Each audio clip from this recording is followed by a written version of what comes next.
보통 학원생을 하다가 학원을 차리고 이러시죠. 학원을 차리신 이유가 따로 교사였을 때의 나의 삶의 질과 지금의 나의 삶의 질은 급식비잖아. 급식비를 누가 내거 안 내고 스쿨버스를 운영하는 학교다라고 하면 노선 짜고 있고 뭐 이런 것까지 할 그게 뭐 이렇게 보셔도 뭐 편집을 잘 해줄 거니까.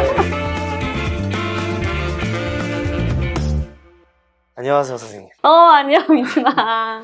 고등학교 때부터 시작된 인연이 이제 여기까지 왔는데 그러니까 몇 년 됐지? 안 그래도 이제 졸업하고 나서 다른 선생님들의 근황도 많이 들었지만 선생님께서 이제 학원을 차리셨다 하셨을 때 제일 저도 좀 의아했어요. 교사를 하다가 학원을 차리는 경우는 보통 드물잖아요. 그래서 혹시 학원을 차리신 이유가 따로 있으세요? 내가 교사였을 때의 나의 삶의 질과 지금의 나의 삶의 질은 거의 다르지 않은 것 같아. 우리가 수업 때 만나는 학교 선생님들의 모습은 수업만 하고 다 이제 바쁘잖아. 잘 모르잖아. 그런데 교사가 행정 업무가 그 문서, 공문부터 해서 해야 되는 업무가 너무 많은 거야. 급식비 있잖아.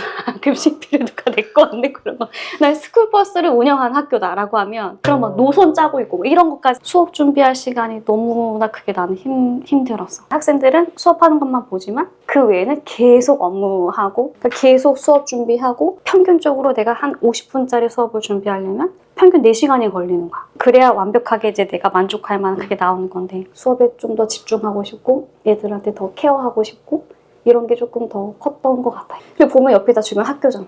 아, 네, 그쵸. 50m, 100m 근방에서 애들 계속 불러서 보이려고 이렇게 하게 된 거야. 영어 공부하는 이유가 사람마다 이유가 다를 거잖아요. 우리 선생님만의 철학이나 방법이 있을까요? 우리가 필수 과목이라고 해서 국영수라고 했을 때 그래 국어는 우리 모국어니까 해야 되고 수학은 논리적 사고 발달을 하기 위해서 해야 되는 게 맞고 그럼 소위 말해 오랜 기간 동안 필수 과목이라고 했던 그 영어의 위치에 대해서는 기본적으로 외국어이잖아, 그치? 그래서 영어를 뭐 해야 된다? 국제화 시대에 맞춰서 해야 된다? 여러 가지 그런 어떤 명분으로 공부를 해왔던 게 실은 맞는데 뭐 AI 생성형 뭐 다 해주잖아. 구글 번역 있잖아. 근데 그때 내가 교직 2년차 때였어. 근데 그 고등학교 때 그 우리 교무실에 난리가 났단 말이야. 번역기를 그때 한번 돌려보자라고 해서 했는데 정말 영문으로 해야 되는 그게 있었는데 성이 황씨였었는데 황씨. 그 구글 번역기 돌렸더니 미스터 서버라고 번역을 한 거야. 그러니까 그 정도로 엉터리였었거든. 근데 이제는 이게 완벽해졌다. 90%다. 80%다. 이걸 구별해낼 수 있는 건 정말 이제 찐 각 분야의 실력자만이 그걸 더 미묘하게 캐치해낼 수 있는 것 같아. 그 이런 과정 속에서 내가 아이들한테 영어를 가르치면서 이렇게 먹고 살 수 있는 그런 철학은 뭐냐면 난 일단 아이들을 일단 너무 좋아해. 되게 건강하게 잘 살아가면 좋겠어. 그게 신체적이든 아니면 심리적이든. 근데 어쨌건 학생이라고 하면 성적이 중요할 수밖에 없잖아. 근데 그 성적에서 내가 맡은 과목이 어쨌거나 영어이다 보니까 이걸 잘 할 수 있게끔 도와주고 싶은 거지.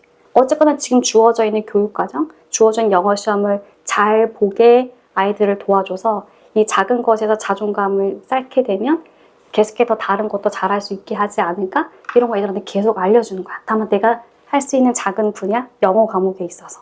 근데 그 하기 싫은 거를 왜 해야 되고 이걸 끝냈을 때에 성장할 수 있는 그런 부분들을 미리 말해주면 덜 포기하고 이제 갈 수 있는 것 같아. 이제 그 과목이 영어일 뿐인 거지. 그런 게 어떤 아이들한테 계속 얘기하는 삶의 태도인 것 같기도 해. 근데 이제 학원을 차리셨잖아요. 라카데미만의 강점? 수업의 강점이 있을까요? 내가 굉장히 이력이 여러 가지가 있잖아. EBS 수능 강의를 하면서 일종의 다 선생님들마다 트레이드마크 같은 게 실은 있거든. 이 선생님 뭐 문법을 되게 잘한다. 이 선생님 뭐 독해 되게 잘한다. 근데 나는 정말 골고루 다 해볼 수 있게 되었어. 그때마다 EBS는 우리가 EBS 교재를 쓰거나 아니면 자체 교재를 가지고 콘텐츠를 진행을 해야 돼. 이걸 다 모아 이렇게 했던 부분들을 다 하나로 통일한 게 내가 대치동에서 수업했던 그런 부분들이고 가장 반응이 좋았던 게 고난도 듣기와 가장 어려운 독해 이것들을 다 합쳐서 할 수 있었던 올인원 강좌가 지금 대치동에서 가장 반응이 좋았고 그 교재들을 해서 세부적으로 학년을 낮춰서 난이도를 낮춰서 갈 수 있었던 커리큘럼이 지금의 일지의 커리큘럼이 된 거야. 그래서 기본적으로 나의 커리큘럼은 중3부터라고 볼 수가 있고 Essential Grammar, Essential Vocabulary가 하나 두 번째 Essential Writing 에센셜 All-in-One 이게 같은 패키지로 가는데 에센셜 All-in-One이 지금 버전이 3개까지 나왔거든? 1, 2, 3가 3개까지가 나왔고 듣기 교재 그러면서 가장 필수적으로 해야 되는 수능에 반드시 나오는 7,500개 단어장이 같이 지금 나왔고 더 학년을 낮추어서 초등 커리큘럼도 이번에 론칭을 하게 된 거야. 근데 그렇게 이제 하게 된 이유가 수능이 더 어려워지고 있는 거 알고 있어? 보통 한 문장이라고 하면 길어지면 뭐 3문장, 3줄, 4줄까지 갈 수 있는데 시험지 기준으로 근데 지금은 7줄, 8줄이 나와. 그 한 문장 자체가. 근데 그게 만약에 주제문이었어? 근데 문장 구조를 몰라? 이런 패턴을 안 봤어? 그러면은 아무리 날고 긴다 해외 나왔다고 하더라도 이게 적응이 안 되는 거지. 그러니까 눈으로만 재밌는 이야기책 보듯이 이게 안 되는 거야. 정말 이게 8줄이야. 그러니까 이걸 잘 하려면 더 낮춰서 더 이제 심도 있게 공부를 해야 된다. 그래서 실은 초등 영어를 개설을 하게 된 거고 이걸 만약에 나 혼자 하게 됐으면 선생님은 어쨌거나 2009년부터 수능만 했으니까 고등학교 애들 가르쳤으니까 초중등은 좀 약할 수도 있잖아. 전문가 2분을 모셔서 그래서 이걸 론칭을 할 수 있게 된 거야. 그러니까 활용점정으로 초중고 Language for Skills 중학교에서 요구하는 내신 문법 마지막에 수능 영어를 같이 하나로 묶을 수 있는 그래서 기획을 하게 된 거야. 중학교 2학년 때부터였거든요. 제 영어의 한계를 느낀 게 중1 때까지는 공부고 보고 풀면 만점 맞았어요. 근데 중2 때 비동사라는 개념이 들어오면서 헷갈리고 제가 회화를 아무리 잘해도 문법으로 꼬아서 내잖아요. 이게 문법을 모르면 못 풀게. 그때부터 점수가 깎이기 시작해가지고 부모님이 이제 과외도 붙이고 학원도 다니게 하고. 그때 강정 기억나? 실제로 잘하는데 가시적으로 보인 점수가 내가 생각해 너무 아니야. 그때 충격. 그치? 그때 어떤 좌절감. 이건 되게 기억에 오래 남지 않아? 그러니까 나는 그런 게 너무 마음이 아팠다. 왜냐면 나 또한 그랬기 때문에. 그래서 이거를 애들한테 빨리빨리 예방접종처럼 우리가 이걸 지금 하고 있지만 1년 뒤에는 뭐가 나오고 다음에 시험에 뭐가 나오고 선생님들 이걸 내는 걸 좋아해. 이런 걸 자꾸 얘기를 해주는 거지. 그 좌절감을 겪게 하고 싶지 않아서 그게 정확하게 의미소통하는 것 같아. 선생님 수업은 특히 이번에 올렸던 릴스에서 저는 개인적으로 와닿았던 이유가 단순히 야 이거 본문을 외워야 돼가 아니라 보통 출제자 입장에서는 이런 부분들을 응용해서 내는데 내용상 이건 어렵지가 않다. 그렇기 때문에 더더욱 서술형을 낼 확률이 높고 그러니까 너희가 이걸 달달달 외워야 된다 라고 말씀하시는 걸 보고 내가 학생이었으면 조금 더 왜 외워야 되는지 이해가 되겠다 해서 했을 것 같아요. 그거야.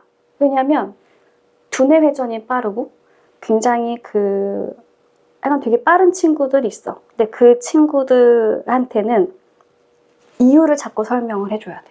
필요하다 생각하거든요.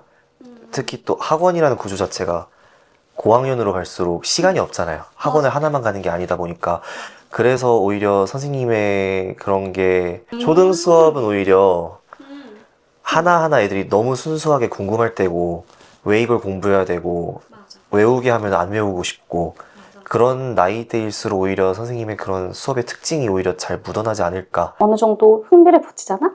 다 그럼 스스로 할 수 있게 되는 힘이 길러지는 거야. 내 작년 휘문고 졸업생 중에 수능 3개 틀린 친구가 있어. 근데 그 친구가 나랑 내신을 3학기, 4학기를 휘문고 내신을 계속 같이 대치정을 했단 말이야.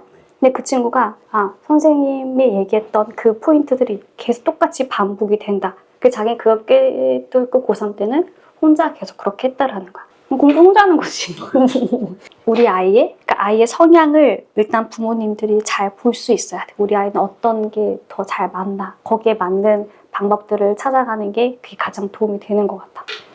결론은 그거인 것 같아요. 그러니까 영어를 못하는 이유라는 게 객관적이진 않잖아요. 물론 이제 영어를 못한다의 기준이 누군가에겐 100점 만점에 빵점일 수도 있고 누군가는 회화를 못하는 걸 수도 있고 그런데 학생 입장에서 어쨌든 점수가 제일 대표적으로 드러나니까 보통 영어 점수가 낮을 때 영어를 못한다, 영어 공부가 어렵다 라는 인식에 갇힐 수 있을 것 같은데 영어를 못하는 게 아니라 아직 자기에게 어울리는 학습법을 못 찾았을 뿐 그 학습법을 찾을 수만 있다면 누구나 최소한 수능 영어에서만큼은 간파할 수 있다.